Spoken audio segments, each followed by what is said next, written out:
O să fac această prezentare, care este de fapt o prezentare de portofoliu, o scurtă trecere în revistă a lucrărilor pe care le-am făcut în ultimii ani, de fapt cam de când am terminat facultatea, ca să vă faceți așa o ușoară idee despre cum proiectele mele au decurs unele din altele și cum am ajuns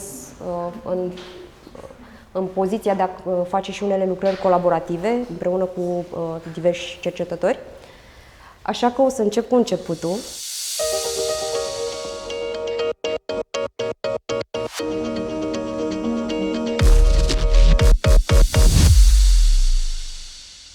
Am absolvit pictură în 2007. În general, oamenii mă întreabă dacă cumva am și studii de științifice sau ceva, pentru că în ultimii ani am tot colaborat cu cercetători științifici. Nu am studii științifice, am fost tot timpul pasionată, autodidact, să zic, adică cred că am avut această curiozitate legată de știință sau de paradigmele ei, de felul în care impactează societatea în care trăim, încă din copilărie, dar încă din copilărie am fost înrolată doar în învățământul vocațional, începând de la liceu, facultate, master, totul a fost în direcția asta de studii artistice. Așa că o să încep prin a vă prezenta începuturile mele de absolvent de pictură. Cam așa arăta ce făceam eu în din 2008 până prin 2015. Picturi, dar în același timp amestecate cu diverse tehnici de fotografie alternativă. Lucram frecvent cu emulsii fotosensibile pe pânză, peste suprafețe pictate sau sub suprafețe pictate, adică o alternare de layere în care amestecam procese chimice, pictură, fotografie și, bineînțeles, subiecte legate de biologie sau de lumea naturală, de hibrizi între lumi. Nu se aude? Se aude?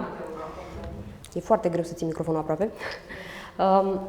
Da, deci cumva ăsta a fost începutul. Am pornit de la a face pictură folosindu-mă de subiecte legate de lumea naturală. Aici aveți o serie în care amestecam țesuturi vegetale și țesuturi animale într-o încercare de a face un exercițiu din ăsta de imaginație sau de ficțiune legat de cum ne reprezentăm, de fapt, imagini ale naturii. După asta a urmat o perioadă în care m-am simțit foarte atrasă de însăși regulile pe care le are materia naturală și am început să explorez cu diverse biomateriale, cu țesuturi vii, pentru că inclusiv estetica de laborator sau estetica asociată cu țesuturile vii sau cu celulele vii mi s-a părut foarte interesantă de explorat. Și primele experimente pe care le-am făcut au fost unele cu bioceluloză. Am început să experimentez cu a crește cambucea, un material biocompatibil și destul de interesant, care poate crește în ceaiuri cafeinice, consumă zahăr și produce aceste membrane organice și care, prin uscare, poate să aibă diverse proprietăți. Aici aveți câteva acvarii în care încercam cumva să controlez felul în care cresc aceste layere de celuloză în funcție de ceaiul în care cresc, în funcție de cantitatea de zahăr pe care le furnizez drept hrană și ceea ce îmi plăcea cel mai mult era de fapt faptul că nu am de fapt controlul asupra acestor reguli care dictează felul în care crești. Oricât m-am străduit să am acest control, nu am putut, ceea ce m-a adus și mai aproape de lumea științifică. Am început să mă gândesc la metode de a putea replica anumite experimente care mi se păreau mai interesante și am început inclusiv să am un tip de jurnal de lucru în care marcam fiecare zi dintr-un experiment cu cantitățile și astfel încât să pot apoi să replic în obiecte exact o anumită metodă. Ceea ce, da, bănuiesc că e similar și în știință și asta mi s-a părut tot timpul că e o chestie care leagă, de fapt, artele și știința, o chestie de proces.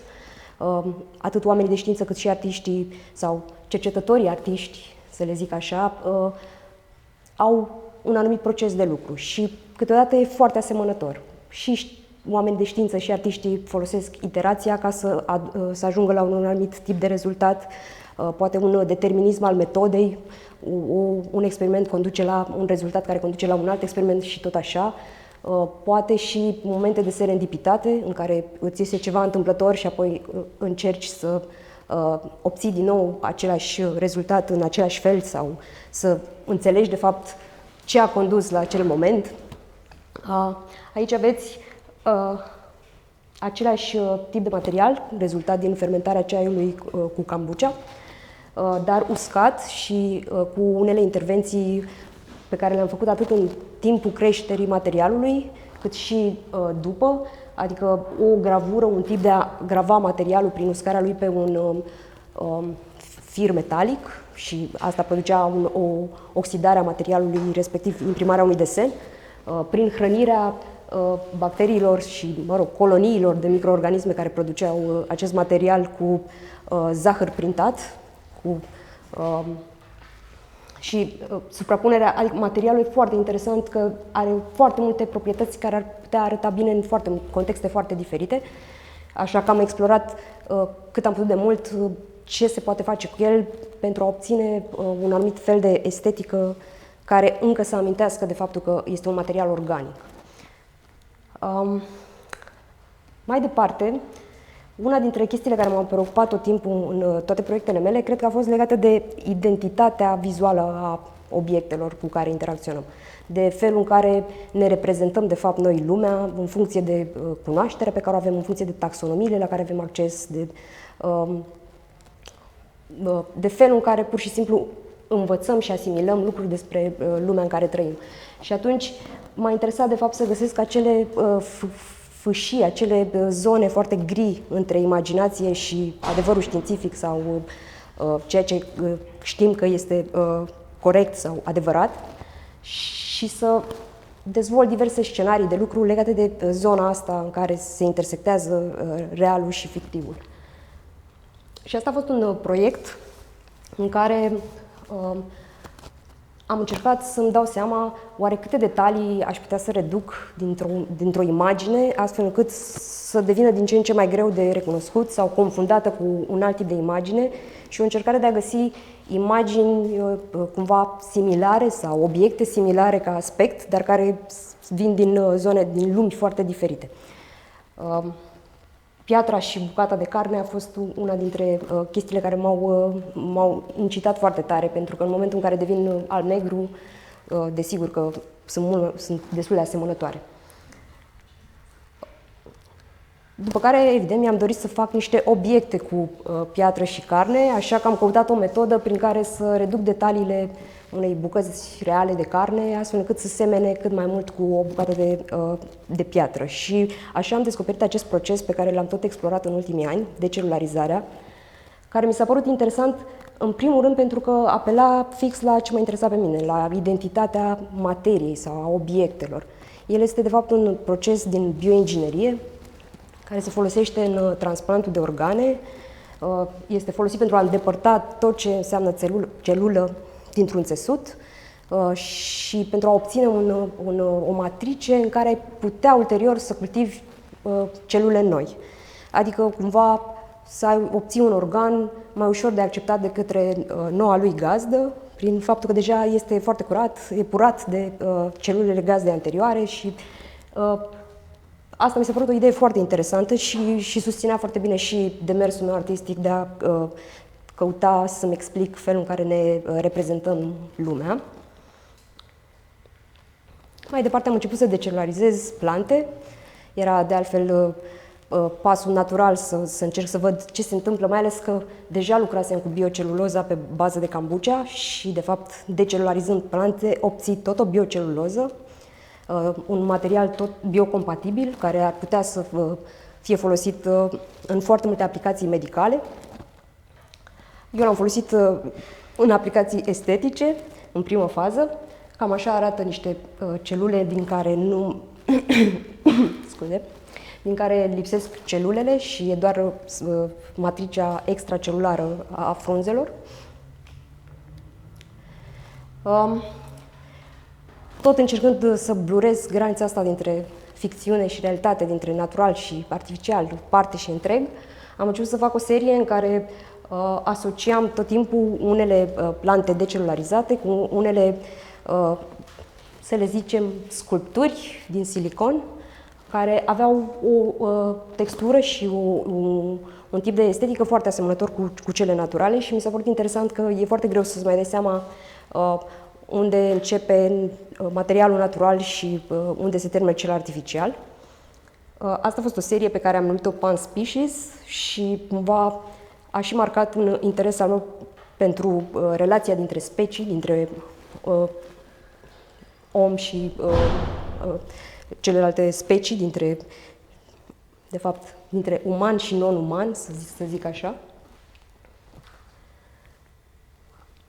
Cu același material am făcut o felul de experimente. Asta e un experiment pe care l-am început în timpul pandemiei, în plină izolare, și în care m-am gândit că toată groaza tuturor legată de contaminare, de felul că ne-am putea contamina cu virus, cu orice, mi s-a părut interesant de explorat și am făcut un proiect în care am contaminat acest material organic, aceste frunze, cu bacterii care sunt foarte ușor de crescut, bacteriile care sunt oricum în jurul nostru sau sunt pe mâinile noastre, și am încercat să mapez cumva apartamentul în care am stat în izolare și să cultiv bacteriile pe care le-am avut pe mâini și în jurul meu în perioada pandemiei. Și, evident, mi-a plăcut și ideea de a face asta într-o manieră estetică, în care, de fapt, bacteriile și mucegaiurile să arate cumva foarte floral, să arate foarte plăcut, foarte colorat, astfel încât să nu-ți mai fie de teamă, de fapt, de ideea că te contaminezi. Și apoi vorbește în continuare tot despre relația dintre specii, pentru că, de fapt, microbiomul nostru sunt trilioane de specii, adică și cu toate astea, adică fără ele nu am putea fi umani, dacă am scoate din context toate speciile astea cu care trăim în simbioză. De fapt, da, e interesant să te gândești ce înseamnă să fii uman, dacă poți să fii uman fără alte specii, de fapt. Da, cum spuneam, asta a fost una dintre chestiile care mi s-a părut mie interesante la colaborarea dintre artă și știință. Faptul că găsesc că există procese de lucruri foarte asemănătoare, atât la cercetători cât și la artiști. Una dintre ele. O altă chestie interesantă mi s-a părut legată de, cum zicem, poate nevoia artistului de a avea acces la ceva mai tehnic, într-un anumit fel. De exemplu, eu am simțit tot timpul nevoia să fac un anumit tip de obiect estetic, care era foarte greu de făcut acasă în bucătărie, deși am tot încercat DIY, biology. E greu, dacă nu ai acces exact la un anumit tip de mediu și de echipament, nu obții acel obiect estetic pe care ți-l dorești. Și atunci, asta mi se pare din nou o chestie foarte bună în colaborarea dintre arte și știință, faptul că poți să ai acces la a produce un anumit tip de obiect estetic pe care n-ai putea altfel fără ajutorul de specialitate. Dintre colaborările cu cercetători pe care le-am avut până acum, una dintre ele a fost în cadrul rezidenței Fusion Air, în care am lucrat cu câțiva cercetători de la Institutul pentru Fizica Materialelor din București. Mai multe încercări de a lucra cu același material, aceeași bioceluloză obținută din decelularizarea frunzelor, și am făcut următoarele chestii. Am încercat să cresc celule de origine animală în interiorul acestei matrițe extracelulare a plantelor. Ceea ce a fost foarte interesant. Nu a fost chiar ce mă așteptam eu, pentru că cred că în imaginarul meu de dinainte de proiect îmi doream să cresc de fapt țesut, nu celule, pentru că celulele erau vizibile doar cu ajutorul microscopului și nu cu ochiul liber. La microscop arătau așa. Aici puteți vedea structura de celuloză a plantelor și punctele mai mici, care sunt celulele care au crescut în matrița asta, care de altfel era tridimensională și celulele au fost foarte greu de depistat în primă fază, sau cel puțin cu un microscop optic erau greu de văzut, așa că a fost mai ușor să le vedem la un microscop de fluorescență. Am colaborat pentru proiectul ăsta cu câțiva cercetători, cu Adrian Enache, cu Luminița Rădulescu, cu Ionuț Enculescu și, desigur, încă consider că este un proiect la care încă lucrez, încă dezvoltăm metode de a crește, de fapt, clustere de celule, de a le face vizibile fără ajutorul microscopului în niște obiecte concrete care să poată fi conservate ulterior.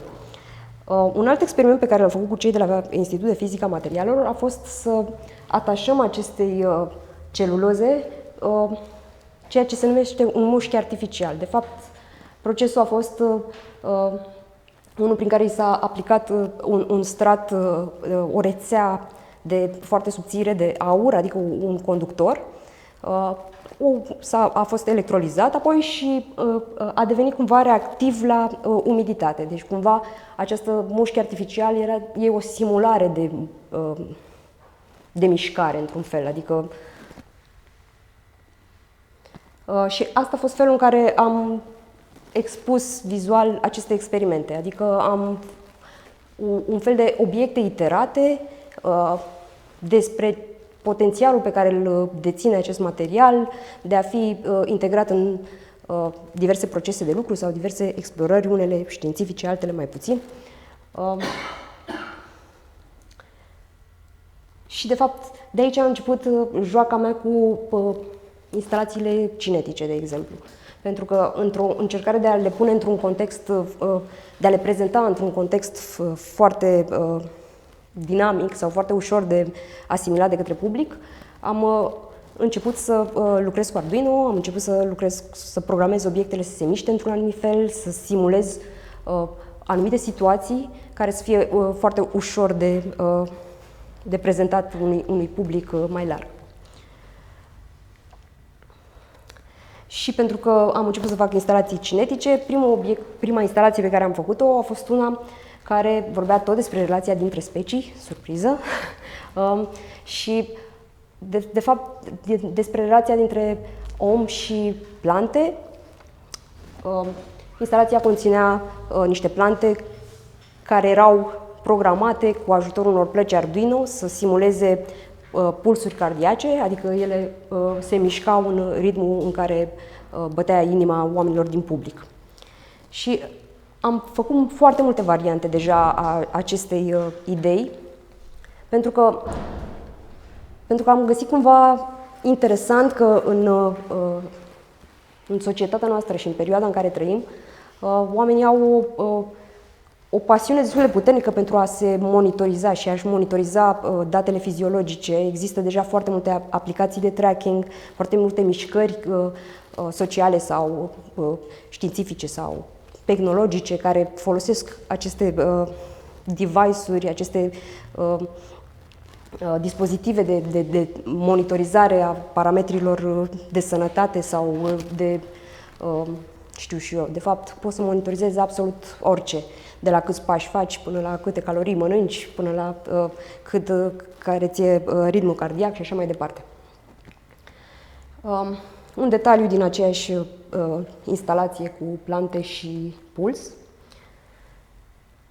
După care, am avut o perioadă în care am încercat să testez toți senzorii sau, mă rog, o bună bucată sau un număr foarte mare de senzori care măsoară parametrii fiziologici care există pe piață și care sunt compatibili cu Arduino sau cu Raspberry Pi. Și am făcut chiar un eveniment în care publicul putea să vină să-și doneze aceste date sau să își monitorizeze parametrii fiziologici. De fapt, a fost o modalitate foarte bună de a testa și fiabilitatea acestor componente, dar și felul în care reacționează publicul, felul în care intră în dialog legat de subiecte din astea și, în urma acestor date culese și în urma discuțiilor pe care le-am tot avut în jurul subiectului, am început să fac o serie de instalații folosind diversi senzori. Am continuat să-l folosesc pe cel de puls cardiac pentru că mi s-a părut destul de poetic să îți imaginezi un scenariu în care toată lumea naturală din jurul tău ar răspunde în timp real stărilor tale fiziologice. Și am început să fac aceste experimente cu cu obiecte care au puls cardiac, cu obiecte care arată ca și când sau se comportă ca și când ar avea o inimă care bate.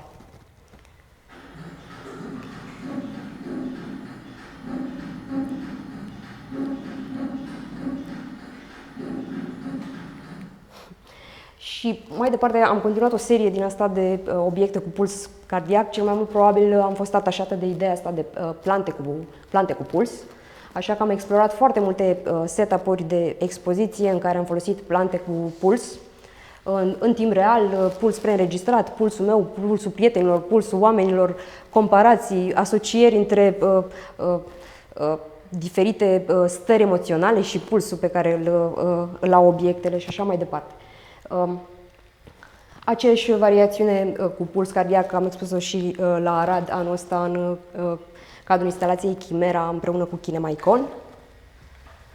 La Art Encounters, într-o instalație ceva mai mare și în care am tot adăugat componente, am adăugat inclusiv niște obiecte gonflabile și am folosit datele de la respirație și cele de la puls pentru a simula această pădure de plante fantomatice, de reminiscențe ale naturii, care de fapt par vii în contextul interacțiunii cu noi oamenii. Și arăta cam așa, pentru cei care nu ați fost la expoziția de la Art Encounters, dar bănuiesc că, fiind în Timișoara, unii dintre voi ați ajuns. Ultimul proiect la care am lucrat a fost acest proiect care s-a numit Uncanny Order, în care am fost mai mulți artiști. Mai mulți artiști care am încercat să înțelegem mai mult despre complexitate, mai mult despre teoria haosului, mai mult despre algoritmii care sunt în spatele unor fenomene naturale sau, simplificat, ne ajută să înțelegem mai mult despre fenomenele naturale. Iar eu am folosit un algoritm de sincronicitate a licuricilor ca să fac această instalație cinetică și interactivă, în care prezența umană deranja sincronia licuricilor, și instalația am numit-o Endangered Order, gândindu-mă la faptul că licuricii sunt considerați specie vulnerabilă pentru simplu fapt că poluarea luminoasă este în creștere și am ales să fac această lucrare legată de lumină și de pulsuri luminoase, care arăta așa. Și am folosit de asemenea tot niște plântuțe decelularizate, mi s-au părut foarte sugestive pentru a vorbi despre o specie vulnerabilă care e impactată de prezența noastră umană și mi s-a părut că ideea asta de plântuță fantomatică îmi susține mie foarte bine ideea. Și de final, un foarte scurt video despre cum se mișca. Și cred că, da, cam atât. Dacă aveți întrebări, sunt...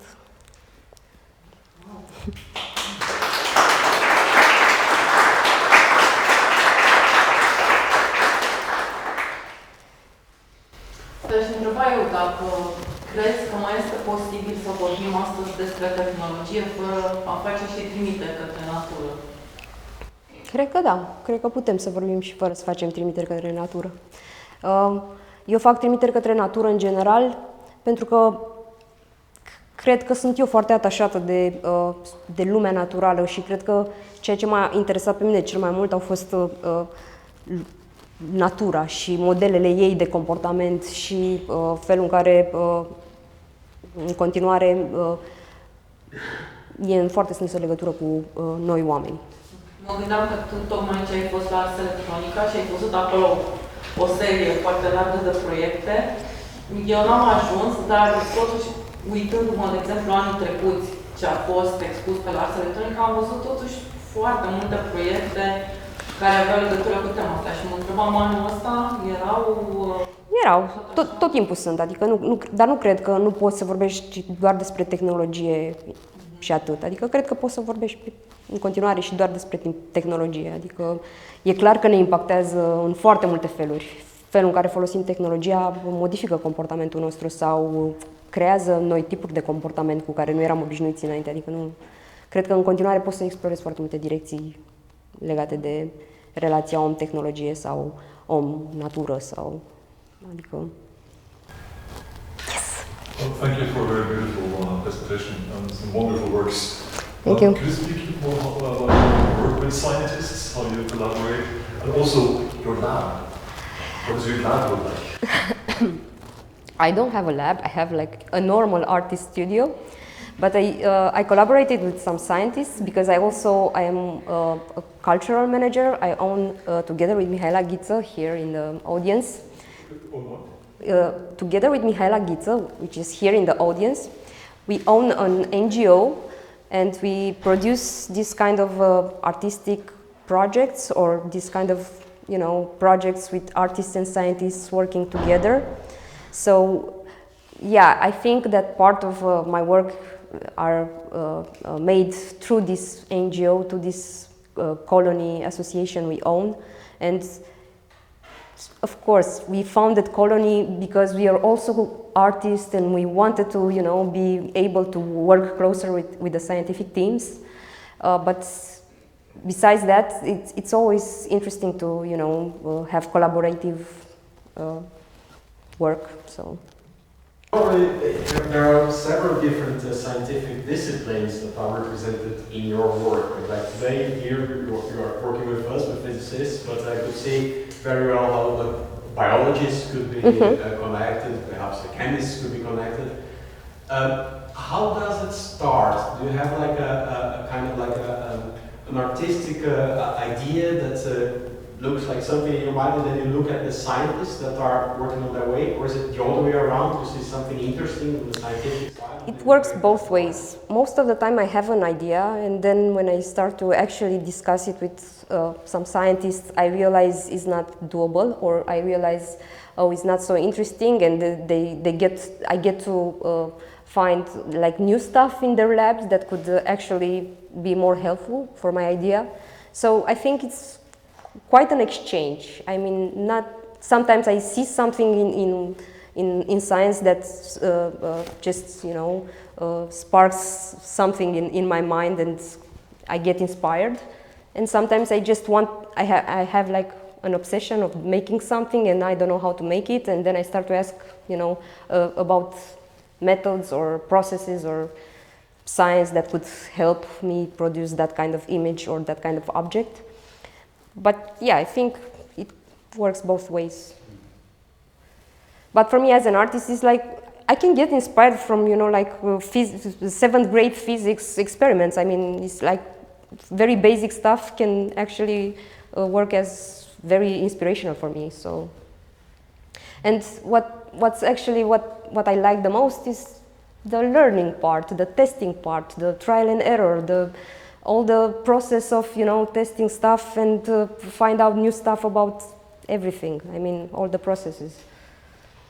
How many scientists use your work to write articles or exemplify things? No. I worked just, I went to some labs, assisted to some experiments, had several ideas to, explore, and then I started to, go visiting the labs frequently and ask all sorts of questions and start to ask, can you please help me to grow these cells on these leaves? And the first answer was something like, but why?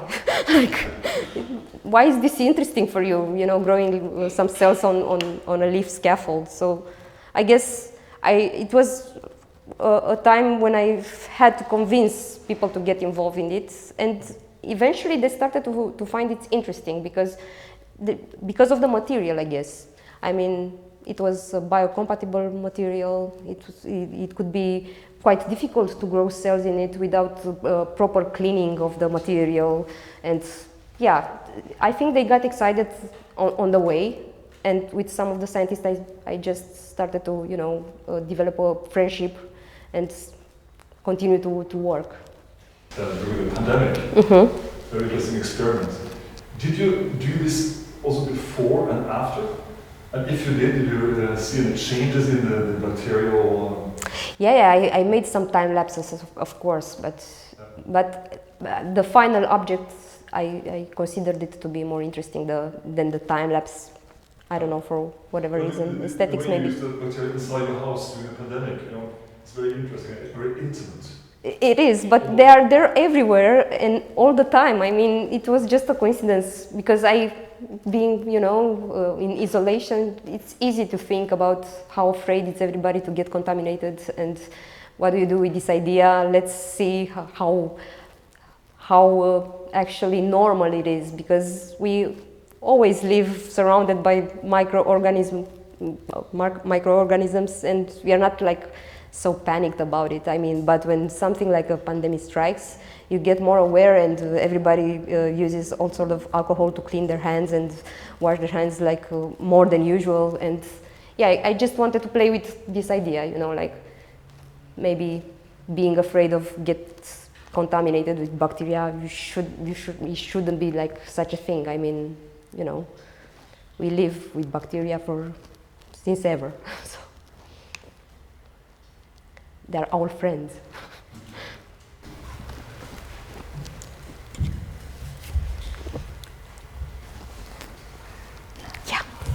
Yeah, thank you. It's really, really nice to see. I've seen some of it, some documentation earlier, but just now I started to think could you comment a bit more on how you display it? Because you talked about enjoying the process and the experiments, and you have quite different ways of displaying, but there is something very orderly. Yeah, I think I like the orderly thing. I think I'm into that a bit, because even when I was just making painting or drawing, I was very much into this minimalist way of arranging things into like the ideas of taxonomies. I always liked like scientific images and the way they look inside, like encyclopedias and stuff like that. So I think that kind of followed me whatever I tried to do. So, but yeah, I think I also kind of like the aesthetics of like laboratories. So I think that's kind of obvious in my work, because I always use like all sort of flasks from labs, or like, I don't know, even the colors I use are quite the one associated with scientific laboratories, because I just like it. It's like an aesthetic option. So yeah, there is not much about the concept of I'm using this because it's like they have to have the meaning or to be easy to read as scientific or like art and science process or something like that. It's just an aesthetic option. I quite like it. I always like I'm going to flea markets all the time. I'm buying like all sorts of components and glasses and jars and flasks, and I have like a studio filled with all sort of stuff. În unele dintre lucrări am observat această dispunere serială, un fel de multiplicare a elementelor. Are acest lucru o justificare conceptuală sau de ce, cum s-ar justifica? Are, cred că ani de zile mi-a plăcut ideea de iterație, de faptul că, de fapt, orice ai face și când desenezi, faci o grămadă de iterație, tragi o grămadă de linii până ajungi să tragi linia care să fie satisfăcătoare pentru ce ai de zis. Și mi-a plăcut să folosesc sau să aduc tot timpul toate testele la un loc, adică toate variantele. Cred că asta probabil e foarte important pentru mine, procesul. Și atunci când vrei să vorbești despre un proces, mi se pare normal să arăți faze ale procesului, să arăți etape, să arăți felul în care poate să varieze un rezultat în funcție de o mică schimbare. Și cum spuneam, oricum eu sunt am o metodă ușor asemănătoare cu metoda științifică, clasez totul foarte bine, îmi notez foarte bine detaliile legate de experimentele pe care le fac. Mi s-a întâmplat de prea multe ori să obțin un anumit rezultat accidental și să nu-l pot replica, așa că după asta am început să fiu foarte organizată cu felul în care încerc să produc orice tip de obiect. Dar sper că am explicat cât de cât ok, că de obicei eu sunt, mi se pare că arta vizuală e mai mult cu privitul și mai puțin cu povestitul despre ea, dar nu. Dacă aveți întrebări, oricând. Te consider mai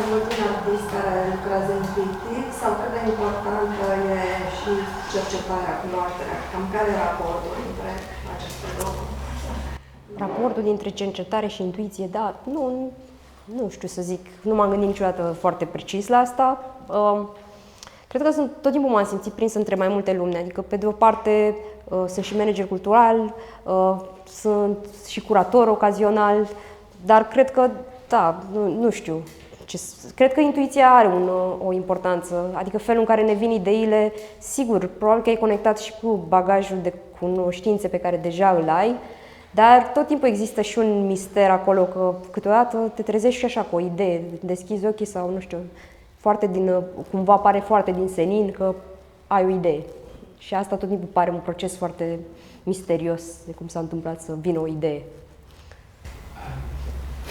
Out of curiosity, of like the things you do you see a possibility of it being like permanently exhibited somewhere? Yeah. Or do you like the idea that people see it when they have the chance, and that this artwork only existed for that period of time?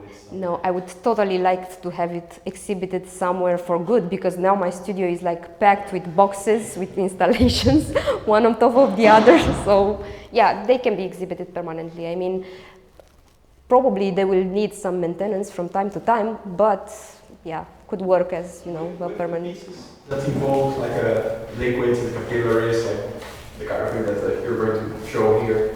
Do you see any way of making that in a way that it's kind of like stable enough that it could stay a whole month? I think so.